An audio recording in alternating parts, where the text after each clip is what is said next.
Kami Into the Raksa, podcast rakyat sastra. Perkenalkan, nama saya Cici Landari dan rekan saya Ilmiah Majenti. Sastra membicarakan banyak hal: cinta, tragedi, ironi kehidupan, pergaulan, politik, dan tentunya juga pendidikan. Nah, dunia pendidikan ini perlu dibicarakan dari berbagai sudut pandang.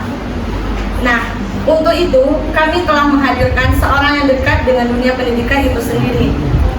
Kepada Bung Daniel dipersilahkan. Halo semuanya.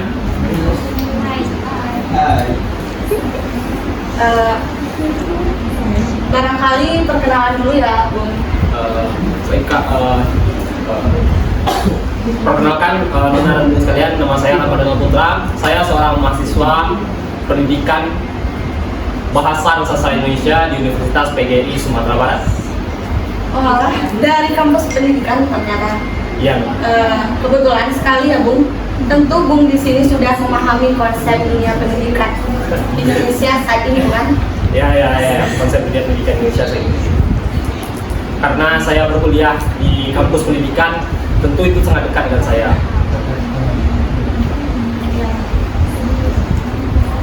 Baik,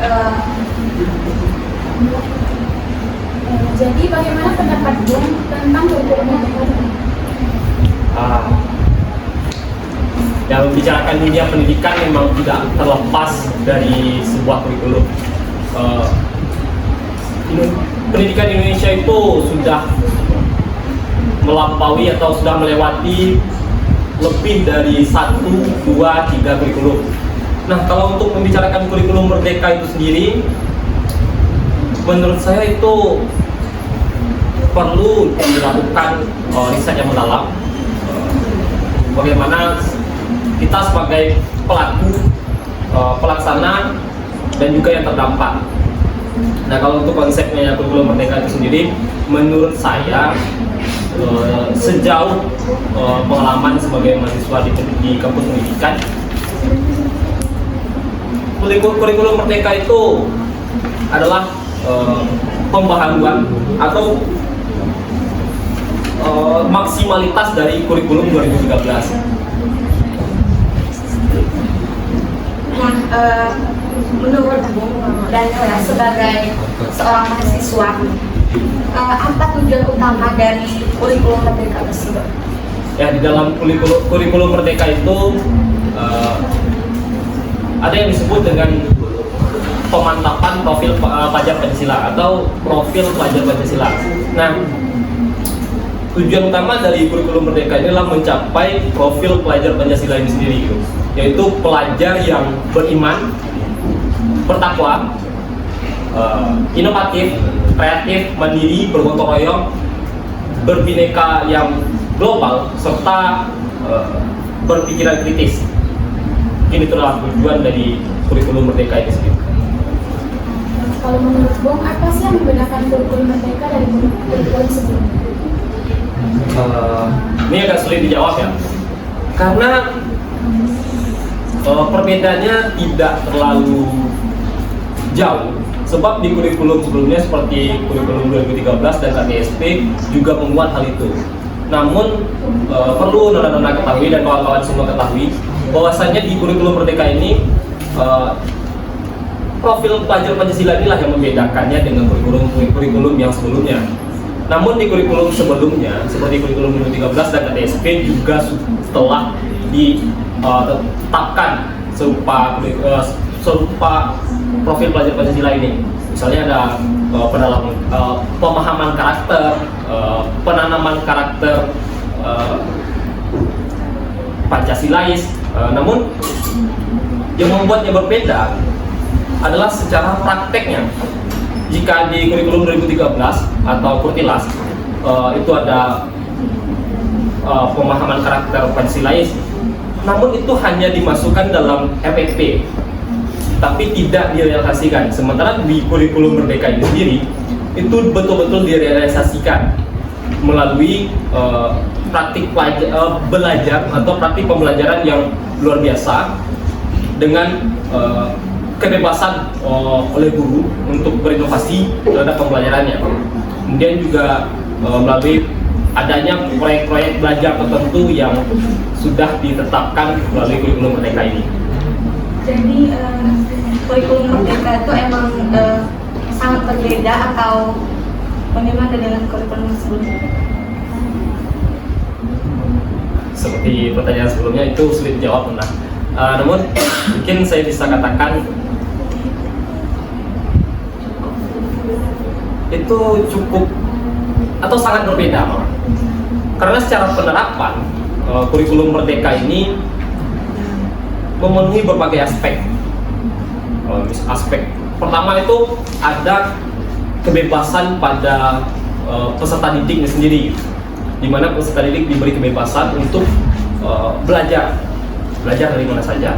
Kemudian pendidiknya atau gurunya itu juga diberi kebebasan atau fleksibilitas untuk mengajarkan dengan cara seperti apa. Namun di kurikulum Merdeka ini ditetapkan ada 3 aspek yang perlu kita ketahui. Yang pertama itu ada aspek auditoris, kinestetik, dan audiovisual. Nah, guru-guru perlu mengetahui siswa atau peserta didik yang mana yang auditoris, yang kinestetik, dan yang audiovisual agar bisa memberikan cara belajar yang tepat. Mungkin begitu. Nah, apa sih menurut Bung manfaat dari kurikulum Merdeka itu?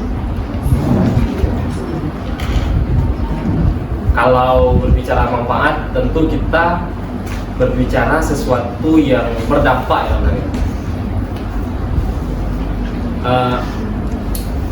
karena saya dari kampus pendidikan yang nantinya semoga akan jadi seorang pendidik. Manfaat dari kurikulum Merdeka ini menurut yang saya pelajari itu ada 2. Yang pertama itu manfaat untuk peserta didiknya dulu gitu, dimana peserta didik ini diberikan yang seperti yang saya bilang tadi, kebebasan. Kemudian juga dihadirkannya berbagai proyek pembelajaran. Tapi proyek-proyek pembelajaran ini tidak bersifat mata pelajaran, namun ia lebih bersifat ke sesuatu yang di luar mata pelajaran, tidak seperti kimia, fisika, matematika, atau bahasa Indonesia, atau sejarah dan segala macamnya. Tapi dia bersifat sebuah proyek, sebuah kerja nyata, di mana peserta didik diarahkan kepada 7 tema yang telah ditetapkan oleh pemerintah. Di antaranya adalah kewirausahaan,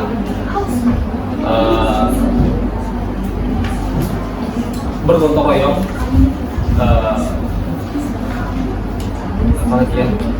Saya sedikit lupa aspek-aspek itu. Namun itu disebut dengan aspek intrakurikuler. Nah, itu kenapa disebut intrakurikuler? Karena berbeda dengan ekstrakurikuler yang seperti pramuka, OSIS, dan segala macam. Tapi intrakurikuler ini bersifat di luar zona sekolah. Dia bersifat untuk memantapkan siswa atau peserta didik agar siap terjun ke dunia kerja nantinya. Apa saja sih yang prinsip dasar dari kurikulum Merdeka tersebut? Ya, kalau berbicara prinsip dasar, mungkin saya tidak bisa terlalu menjawab secara teoritis, namun saya akan sebutkan kembali. Inti dari kurikulum Merdeka itu adalah profil pelajar Pancasila. Maka dari prinsip dasarnya dari kurikulum Merdeka itu adalah Pancasila. Ada keimanan tadi yang saya sebutkan. Namun yang berbeda dari itu atau yang bisa lebih disebut prinsip dari kurikulum Merdeka itu adalah fleksibilitasnya, kebebasan, kontekstual, dan beberapa lainnya. Apa yang disebut dengan fleksibilitas itu? Fleksibilitas di sini adalah ketika guru, seperti yang saya sampaikan tadi, bebas memilih cara mengajar siswa peserta didik. Kemudian secara kontekstual di sini adalah bagaimana guru mengajarkan peserta didiknya sesuai dengan sesuatu yang dekat dengan peserta didik itu sendiri, Nona. Nah, apa saja sih yang termasuk dalam kurikulum merdeka? Yang termasuk dalam kurikulum merdeka. Ya, kurikulum itu kan sebuah proses ya.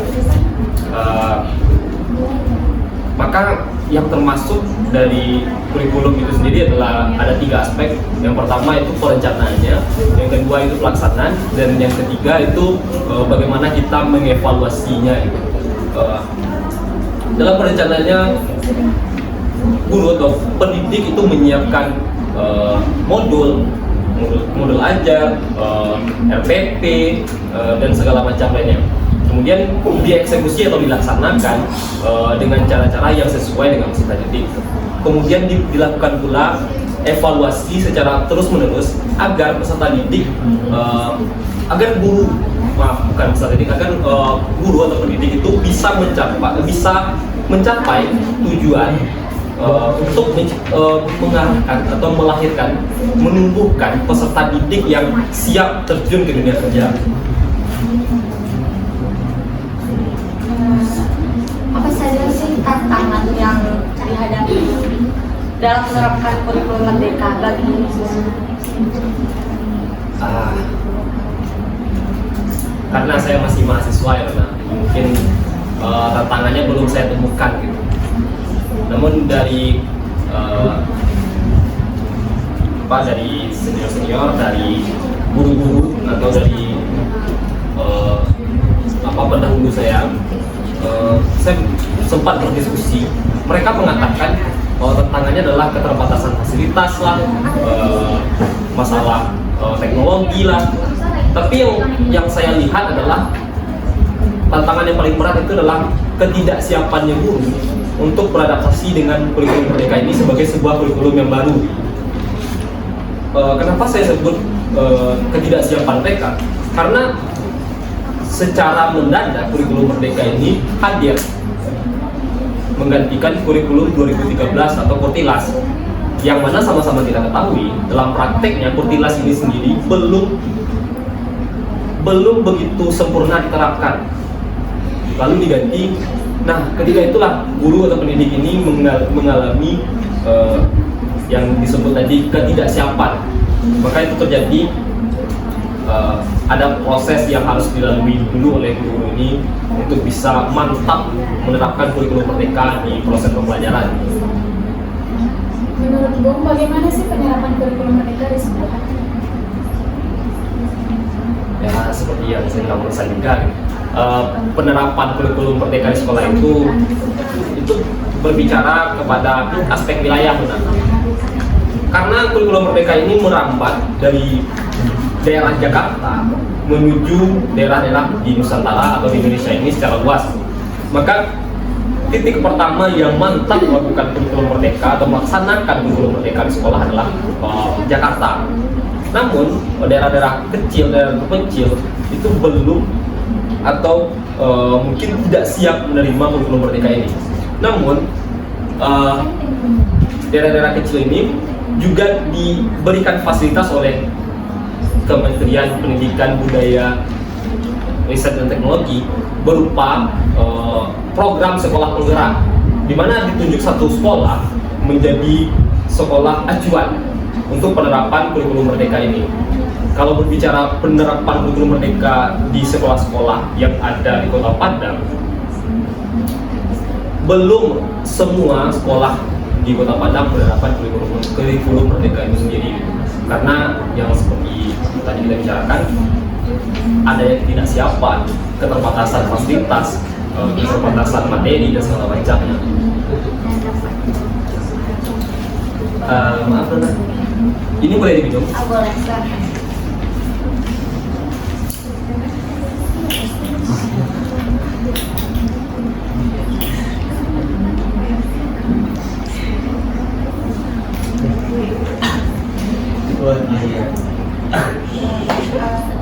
Bagaimana kurikulum merdeka dapat meningkatkan kualitas pendidikan? Ya balik lagi Nona itu berbicara lagi ke masalah profil pelajar Pancasila.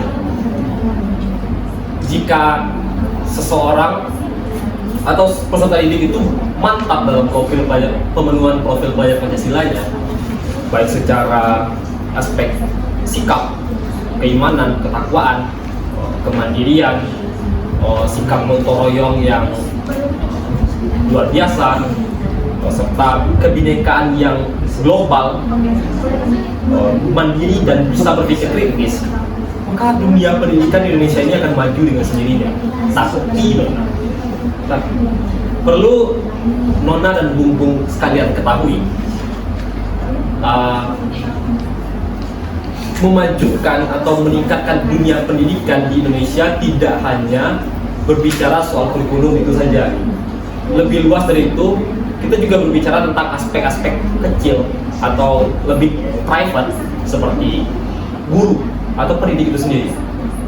Walaupun kurikulumnya itu sudah luar biasa, kesiapan teknologi, fasilitas, materi dan segala macam itu memadai, namun jika gurunya tidak sejahtera, saya pastikan dunia pendidikan itu sendiri akan runtuh. Berarti untuk meningkatkan kualitas pendidikan itu tidak hanya kurikulum terapi. Ya betul Nona. Salah satu dosen saya di Universitas PGRI Sumatera Barat mengatakan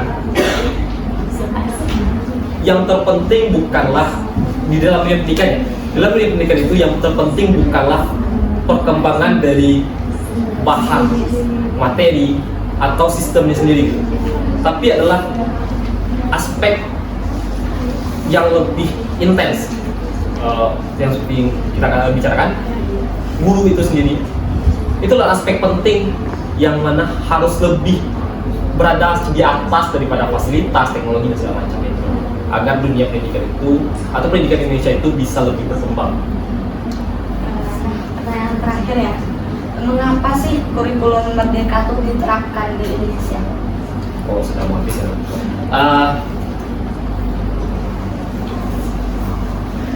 Kalau berbicara secara realitas, kurikulum Merdeka diterapkan di Indonesia itu karena buah dari pandemik.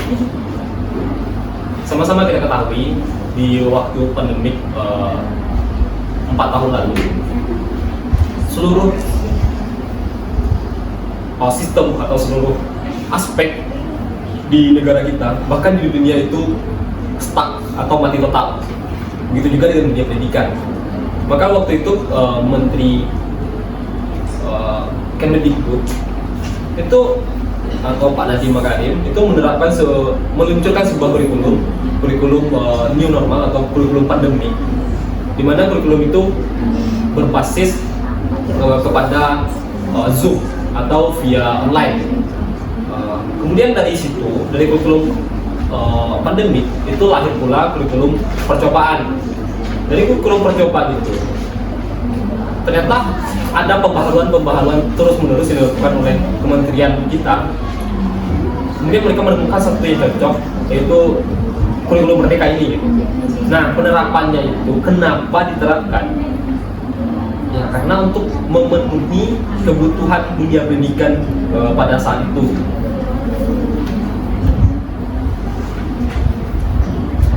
Terima kasih atas waktunya kepada Bung Daniel.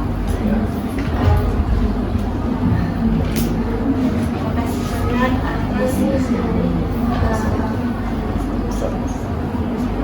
menurut Bung Daniel, pesan dan kesan lah tentang kurikulum Merdeka. Ya, kalau kesan saya mungkin sebatas karena saya masih belum terjun ke dalam sistem itu sendiri. Iya, karena masih mahasiswa. Ya itu karena masih mahasiswa. Jadi ketika saya masih belum terjun, mungkin kesan saya adalah ternyata untuk menjadi seorang guru tidak mudah dan ada begitu banyak yang perlu dipersiapkan secara pikiran, perasaan, fisik, mental, itu perlu betul-betul dipersiapkan dari ini. Namun kalau pesan tentang kurikulum merdeka ini, saya berharap kedepannya tidak hanya kurikulum yang dipikirkan oleh kementerian kita, tapi juga aspek guru atau pendidik itu sendiri, kesejahteraan dari guru atau pendidik itu sendiri. Nah, namun harapan saya untuk kurikulum merdeka inilah semoga apa yang direncanakan itu bisa tercapai oleh dunia pendidikan Indonesia saat ini.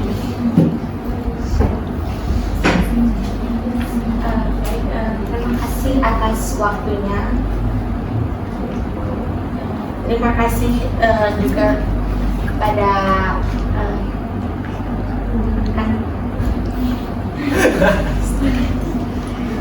baik, kami tutup. Tapi into the Raksa Podcast Rakyat Sastra. Sastra.